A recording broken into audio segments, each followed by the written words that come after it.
It's almost like the prejudice has moved to whether I'm drinking alcohol or not. There shouldn't be any prejudice in our queer spaces. Everybody's welcome, y'all. Welcome to the second episode of QueerAFAF. I'm going to start off with Solangel. Oh, all right. Well, allow me to introduce myself, beautiful people. My name is Solangel Vergara. But for those of you who can't pronounce that, you can call me Lilo Viva. Porque donde mi gente nacieron, los canto de sí, ¡viva la viva! ¡Échale! I am a professor at Texas State University. I teach communication, and I'm slithering my way to a PhD in adult education because I believe it's never too late, no matter what walk of life you're in.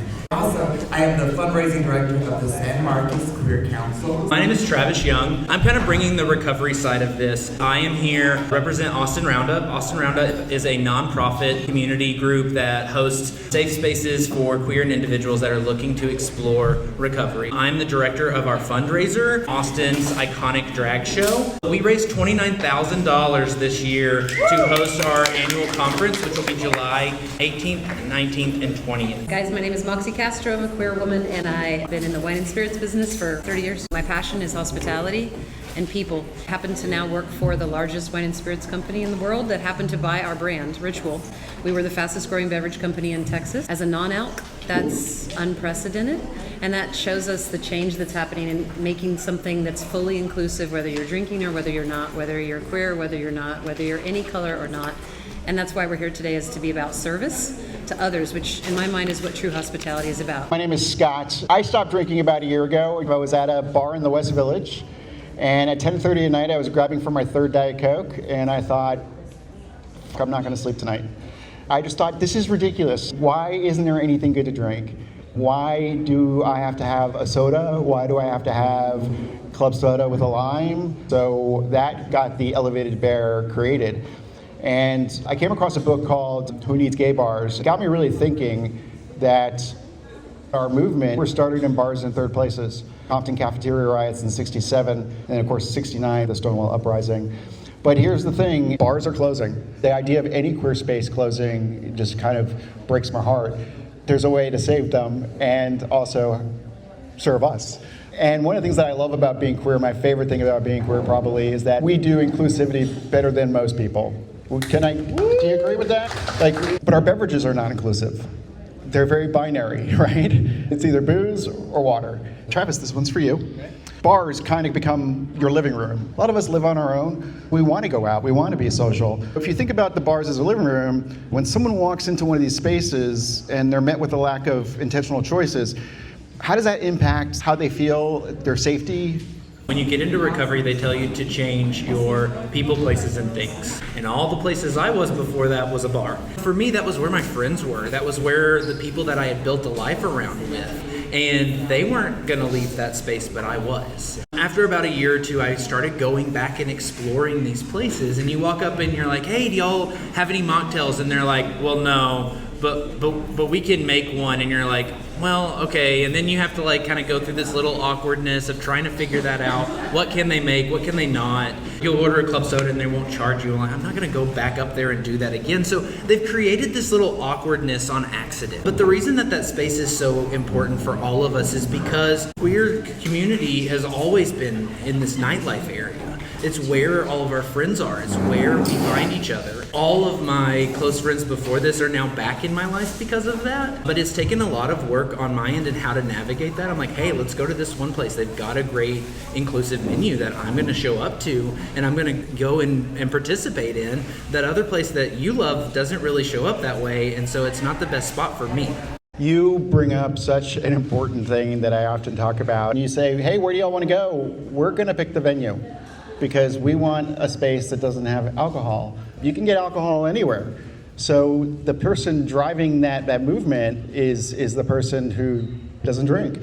And something also to keep in mind is that there's an overwhelming number of people who do drink alcohol who actively do not drink alcohol. It could be that you have a big meeting the next day, or perhaps you're trying to get pregnant. There's so many reasons why people choose not to drink.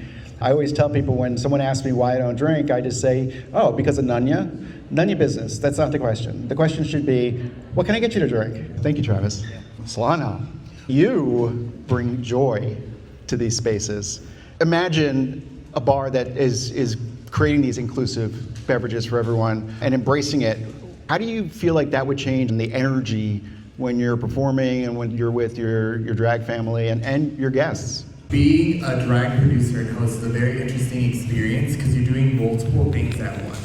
One, you're watching your cast, making sure they're right, you're setting up the music, etc. At the same time, you're also feeling the vibes. And one thing about drag performers, honey, is we know how to set the energy and the pace. So if we get sad, everybody gets sad. If we get happy, everybody gets happy and everyone gets excited. So, one of the concerns that I've always had as a drag performer, right, especially in a college town, right, what do you think the number one thing drag performers are supposed to do for the day? Yeah, push drinks, especially for those of us who work at bars. We gotta push sales. Otherwise, in some cases, that causes the cancellation of a show or there isn't budget for us. So, we gotta find those other alternatives. When a venue offers intentional non-alcoholic options, it sends a message that says, we thought about you before you got here. And when people feel seen, that kind of creates that joyful energy that makes those queer spaces feel magical. I think that the most important message from here is the best audiences aren't built by alcohol, okay? Yeah. They are built by belonging, and we gotta make sure everyone feels like they belong, especially in the queer space. Thank you so much. I love talking with Moxy. She has this great saying that rising sea raises all boats. Thank you for that. It's something that I love. So Moxy, my question for you is, we want our bartenders to thrive and to make money. When a venue stops treating NA as an afterthought and treats it with the same craft and precision as a cocktail, how does that empower the bartender and elevate the craft and, most importantly, make them more money? Our founder is a friend, and he always says that when non-alc drinks are treated like alcohol, people stay in the moment longer because they feel comfortable, they're relaxed, and they feel like they're seen and there's options.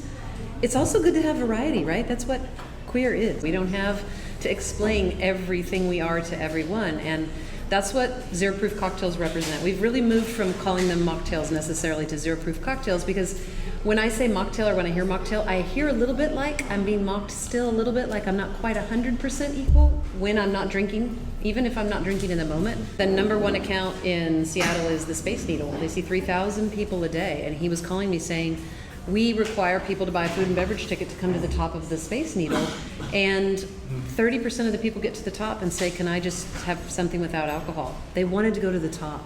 They wanted to have the view. They wanted to see your show. They want to be with their friends and community. But we need to make sure that the bars and restaurants can see the value. Hotels can see the value. 52% of Americans are reporting wanting to drink less and wanting to drink in different ways. So zebra striping is, I have a cocktail, I have a non-alc cocktail. I have a cocktail, I have a non-alc cocktail. We respect that. We also respect people who are fully sober in the moment or completely, because it's all about serving the need of the people, right? It's a win-win. If I'm willing to pay the exact same amount that I would for an alcoholic cocktail for a beautifully prepared zero-proof cocktail, then the bar can see me as a person that is worth the seat I'm sitting in or the dance floor I'm standing on. And that means I'm gonna stay longer for the show, and I'm gonna tip the bartenders, and I'm gonna tip the performer, and I'm gonna come back there, because if I don't feel welcome, I'm not coming back. If you don't create an inclusive space, that person doesn't become a VIP customer. They don't bring their friends there. What Scott was saying before is, if one person in your group is not drinking in the moment, that's where you're going, because you want your friend to feel good and you just want to hang out. So it's really important for bars and restaurants to see, for them, it's the most viable revenue driver that has been in our community when I'm consulting them in 20 years. And this means we can keep spaces open. I want my bars and restaurants to stay open. I want them to have a viable business. I want communities to feel safe. And if you offer zero-proof cocktails, it's going to solve that problem, because you'll be making tens of thousands of extra dollars that used to come from alcohol. Thank you. Travis, what can we do to support our friends, to let them know we want to go where they want to go, number one, but that friendship isn't based on a vodka soda? I think for me, it's just about having those conversations. I think so many of my friends, as we were building friendships and things like that, and I was in recovery, they were just outright, and they would just look me in the eye and they were like, is it okay if I drink around you? And for me, that was super important. That first year, it would not have been okay. I would not have been in a good space for that. That second, third, fourth year, yes, please. It's a complete game changer to feel considered. I was just talking to Moxy about this before. I think that that's one of the biggest directions that 2026 is headed in, is the intentionality and the consideration of the individual that's sitting there. And I think that overall the different gay bars and things like that they're missing a mark on this. Because if I go in there and I have an interaction that's awkward with that bartender, I'm not walking back up there. I will sit there and sip my sparkling water for the rest of the night, and that's the only thing that I'm willing to do. But if I go up there and I have an interaction that feels like somebody considered me and it's intentional, they want my money, they want my business, I'm gonna drink 3 or 4 of those, because those are the things that make me feel like I belong there. I get to sit there with my friends with a beautiful beverage the same way that they are, and we all just get to sit there and enjoy the moment. No one feels left out. No one feels like they're doing something in front of somebody that they shouldn't. It's really just creating that space where everybody feels safe and seen. Last summer, I was visiting one of the bars. They didn't really have anything that I wanted, and so I've got a go-to that I order. I just asked for a glass with ice, ginger beer, juice of half a lime, and a couple dashes of Tabasco sauce. And so he made it for me, and I pulled out my wallet, and he just waved me away and went to the next person. But then I was thinking about it, and to your point, like, well, I wasn't going to order a second one. And then if I didn't get him again, I'd have to explain to somebody else. That's another thing. And on top of that, all I had was a 20 on me, so I couldn't even tip him. Moxy, you mentioned win-win. I like to say it could be a win-win-win, win for the bar, win for the server, and then win for the guest. And that situation was a lose-lose-lose. What are some of the ways that you can think about how to communicate confidently when you're going out? Because, Travis mentioned it, I mentioned it, it can feel a little weird. How do you communicate in a sense that makes you feel empowered? How do you ask them for a mocktail or like a non-alcoholic drink?